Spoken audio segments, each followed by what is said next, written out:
Hello my dear students, once again welcome to your online class. Again we'll be continuing with the chapter differentiation, and today we'll be dealing with the parametric form.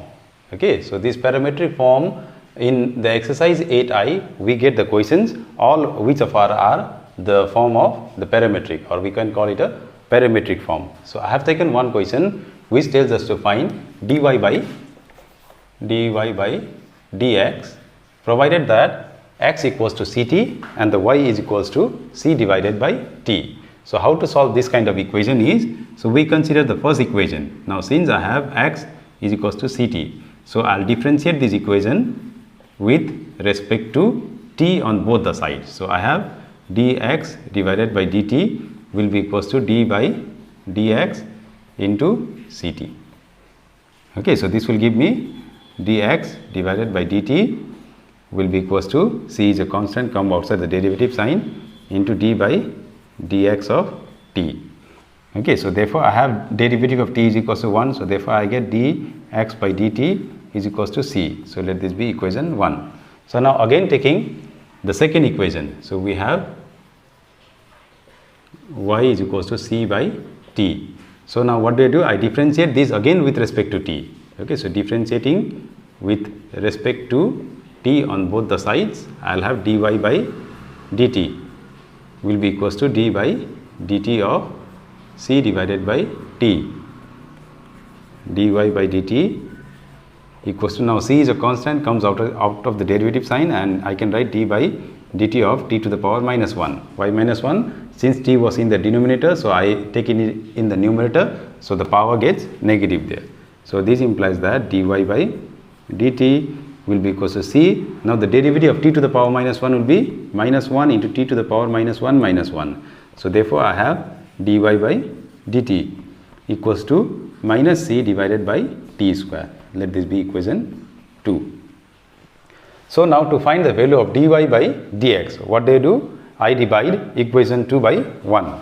So finally dividing equation 2 by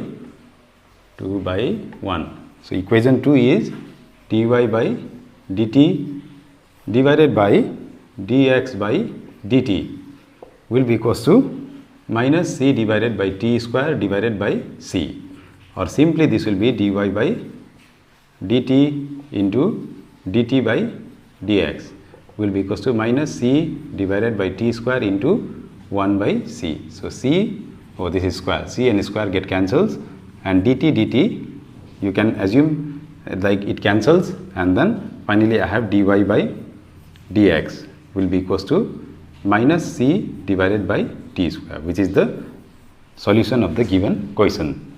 Okay, so all the question in exercise 8I, it deals with the parametric form. You can try to solve as much as you can. We'll solve few more in this video. Here again I have taken question number 9, which tells us to find dy by dx if x is equals to log t and y is equals to sin t. So it's very simple. So you just have to remember the derivative of log and sin. Okay, so taking the first equation, since I have x is equals to log of t, okay, so differentiating it with respect to t. With respect to t on both the sides, I have dx by dt will be equals to d by dt into log of t. Now if you remember, the derivative of log t is equals to 1 by t. So this I get dx by dt will be equals to 1 by t. So let this be equation 1. Similarly, taking equation 2, I have y is equals to sine of t. So differentiating this equation as well with respect to t. So I get dy by dt will be equals to d by dt of sine of t. So we know that the derivative of sine t is cos t. So therefore I have dy by dt will be equals to cos of t. So let this be equation 2. Now so finally get the value of dy by dx. What do? I divide now. Finally dividing equation 2 by 1.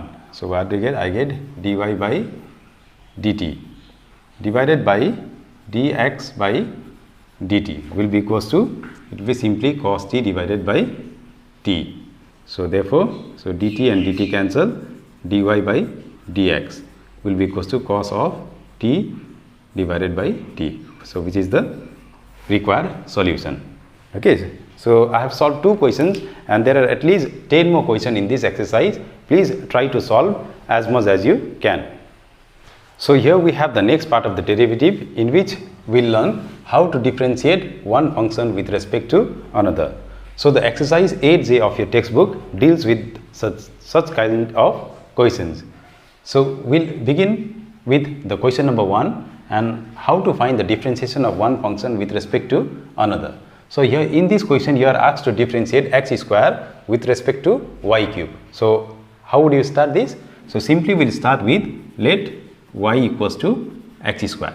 Okay, so now what they do, I'll differentiate this function with respect to x. So differentiating with respect to x, I'll get dy by dx will be equals to, now the derivative of x square will be simply equals to 2x. So I consider this to be equation 1, and also I'll consider let z is equals to x cube.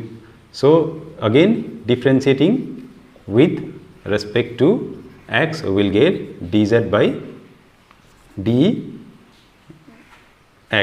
will be equals to derivative of x will be 3x square. So this is equation 2. So what is the question saying? The question is asking us to differentiate x square with respect to x cube. So what will you do? I'll divide equation 1. So dividing equation 1, since we need to differentiate x square with respect to x cube, so x square must be in the numerator. So by equation 2. Okay, so what will we get? We'll get, so dy by dx divided by, there I have dz by dx will be equals to, it will be 2x divided by 3x square. So here dx and dx cancel, so therefore dy by dz will be equals to, so here square and x cancel, so it will be 2 by 3x, or you can also write, so therefore d, now what is the value of y? Y is equals to x square divided by what is the value of z? It is x cube. So dx cube will be equals to 2 by 3x. Okay, so here we have differentiated x square with respect to x cube.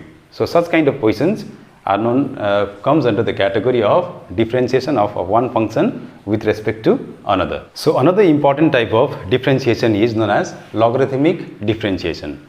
Okay, so the next exercise in your book deals with such kind of differentiation. So when do we carry out the logarithmic differentiation is when we have like x to the power, like a function of x to the power function of x, that means a variable to the power variable or a function to the power function, then we use the logarithmic differentiation. Okay, so let us try to understand with the help of the example. Like if I have differentiate the following function, like if I have x to the power x, okay, so you get a question, differentiate it with respect to x. So such question, how do we solve? So we start with let y is equals to x to the power x. So in this case, to bring this power in the lower portion in the numerator, we take logarithm on both the sides. So now taking log, so that will make our differentiation much more easier. So taking log on both the sides. Okay, so what we get? We get log of y will be equals to log of x to the power x. So this implies that log of y will be equals to, we know that log of x to the power n will be equals to n log of x. So implying the same here, so I get x log of x. So now what can we do? Now we can differentiate both sides with respect to x. So on differentiating both sides with respect to x, I write d by dx of log of y will be equals to d by dx of x into log of x. Okay, so now what can we do? We can differentiate. Now since y is not a function of x, so but still I have a log of derivative of log x is equals to 1 by x. So in this case I'll have 1 by y into, now since this is not x, I have to differentiate this y with respect to x into dy by dx will be equals to, now on the other hand side both are the function of x, so it is of u into v form. So it will be the first function into the derivative of second, which is 1 by x, plus the second function, that is log of x, into the derivative of first. The derivative of first function x is equals to 1. So this will be equals to 1 by y dy by dx will be equals to x cancels, and I get 1 plus log of x. So this implies that now finally what can I do? I can substitute the value of y. Now y is equals to x to the power x. So I can write x divided by x to the power x into dy by dx equals to 1 plus log of x. So finally I'll get dy by dx will be equal to, so this goes the x to the power x into 1 plus log of x. So finally you can even substitute the value of y, that is d by x to the power x divided by d of x is equals to x to the power x 1 plus log of x. Okay, so this is known as the logarithmic differentiation. So the exercise of your questions of your book has many questions on logarithmic differentiation. You try to solve as much as you can so that it will be easier for you to understand the calculus portion later on. Thank you.